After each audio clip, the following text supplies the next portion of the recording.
Halo, nama saya Nathan, kelas 10 IPS. Saya dari grup 33. Hari ini saya akan menjelaskan pengertian dari lembaga dasar keuangan. Lembaga keuangan bank merupakan lembaga yang kegiatannya menghimpun dana langsung dari masyarakat dalam bentuk simpanan. Misalnya deposito, giro, tabungan.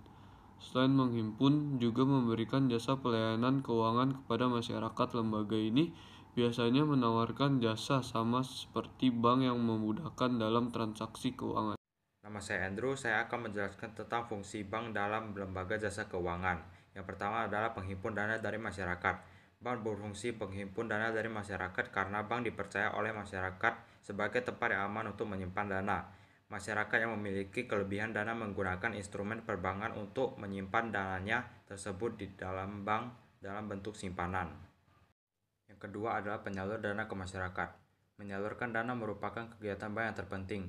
Sebagian besar penyaluran dana kepada masyarakat terdiri dalam bentuk kredit untuk bank konvensional dan dalam bentuk pembiayaan untuk bank syariah. Dengan penyaluran dana, bank akan memperoleh pendapatan, baik dalam bentuk bunga untuk bank konvensional maupun dalam bentuk bagi hasil atau lainnya untuk bank syariah. Yang ketiga adalah pelayanan masyarakat. Dalam rangka memenuhi kebutuhan masyarakat, bank juga dapat memberikan beberapa fungsi pelayanan jasa kepada nasabah. Di antaranya adalah jasa pengiriman uang atau transfer, pemindah bukuan, penagih surat-surat berharga, clearing, letter of credit, inkaso, safe deposit box, dan garansi bank. Berdasarkan ketiga fungsi utama di atas, maka dapat dikatakan bahwa fungsi bank tersebut adalah sebagai lembaga perantara keuangan. Sebagai lembaga perantara keuangan, bank berfungsi menjembatani kebutuhan dua nasabah yang berbeda, di mana pada satu pihak merupakan nasabah yang memiliki dana dan pihak lain yang merupakan nasabah yang membutuhkan dana. Sekian fungsi bank yang saya jelaskan. Terima kasih.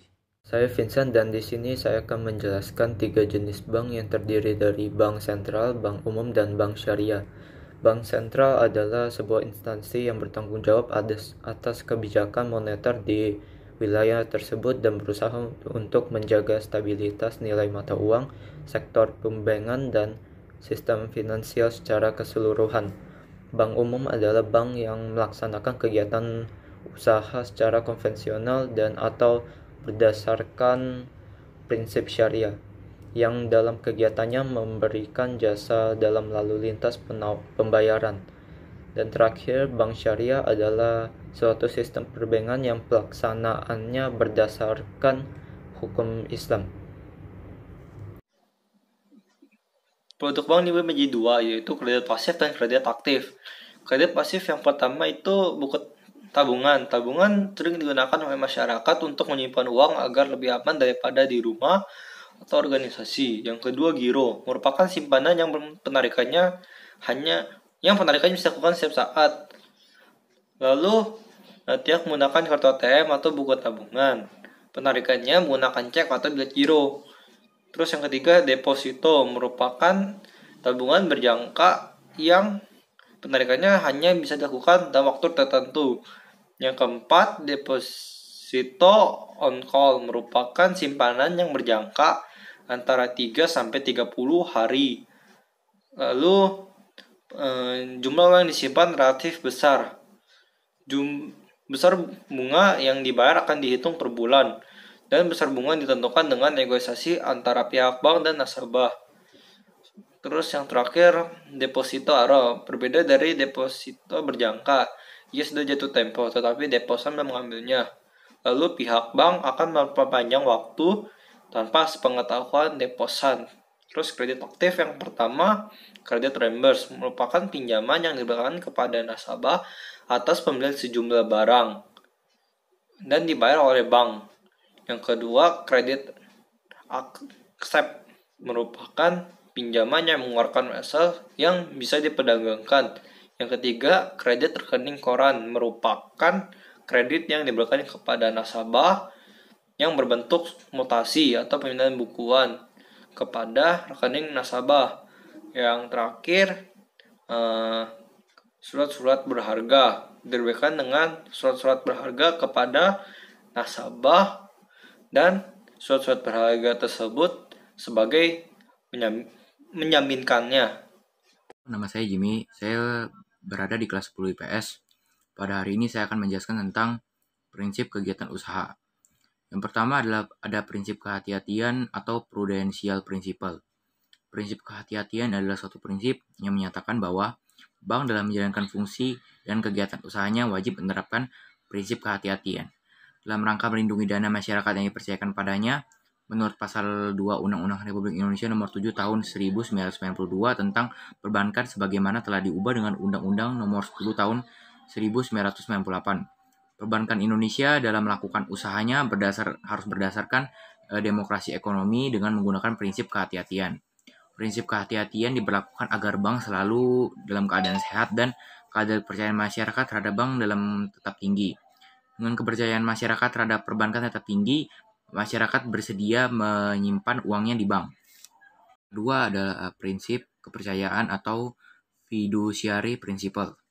Prinsip kepercayaan adalah suatu prinsip yang menyatakan bahwa usaha bank dilandasi oleh hubungan kepercayaan antara bank dan nasabahnya, baik itu nasabah yang menyimpan dana di bank tersebut maupun nasabah debitor. Dalam pasal 29 UU nomor 10 tahun 1998 dikatakan bahwa mengingat terutama bekerja dengan dana dari masyarakat yang disimpan pada bank atas dasar kepercayaan. Setiap bank perlu terus menjaga kesehatannya dan memelihara kepercayaan masyarakat padanya. Yang ketiga ada prinsip kerahasiaan atau confidential principle. Prinsip kerahasiaan adalah prinsip yang mengharuskan atau mewajibkan bank merahasiakan segala sesuatu yang menurut kelaziman dunia perbankan wajib dirahasiakan. Ini penting bagi bank sendiri karena bank memerlukan kepercayaan masyarakat yang menyimpan uangnya di bank. Kepercayaan masyarakat muncul jika bank menjamin bahwa tidak akan ada penyalahgunaan pengetahuan bank tentang simpanannya. Yang keempat ada prinsip mengenal nasabah atau know your customer principle. Prinsip mengenal nasabah adalah prinsip yang diterapkan oleh bank untuk mengenal dan mengetahui identitas nasabah, memantau kegiatan transaksi nasabah, dan melaporkan setiap transaksi yang mencurigakan. Tujuan yang hendak dicapai dalam penerapan prinsip mengenal nasabah adalah meningkatkan peran lembaga keuangan dengan berbagai kebijakan dalam menunjang praktik lembaga keuangan, menghindari berbagai kemungkinan lembaga keuangan dijadikan ajang tindak kejahatan dan aktivitas ilegal yang dilakukan nasabah, dan melindungi nama baik dan reputasi lembaga keuangan. Nama saya Gilbert Ken, saya ingin menjelaskan tentang kesimpulan lembaga dasar perbankan.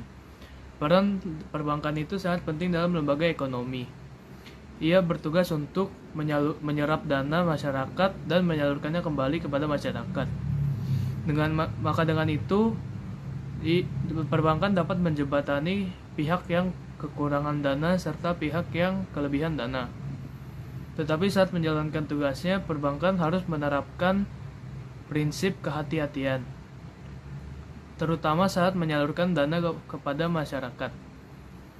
Maka dari itu, perbankan harus melakukan penilaian kelayakan serta seleksi nasabah bank dan calon pengguna bank. Di Indonesia sendiri, bank itu dibagi menjadi dua, yaitu bank umum dan bank BPR. Bank umum itu biasa terdiri dari bank milik sendiri, bank pemerintah, dan bank swasta. Itu pun akan dibagi lagi menjadi bank konvensional dan bank syariah. Adapun tabungan sahabat itu dia berupa rupiah dan dilengkapi dengan fitur-fitur untuk pembayaran. Contohnya untuk pembayaran zakat, infak, serta pembayaran tanpa administrasi dan ATM. Terima kasih.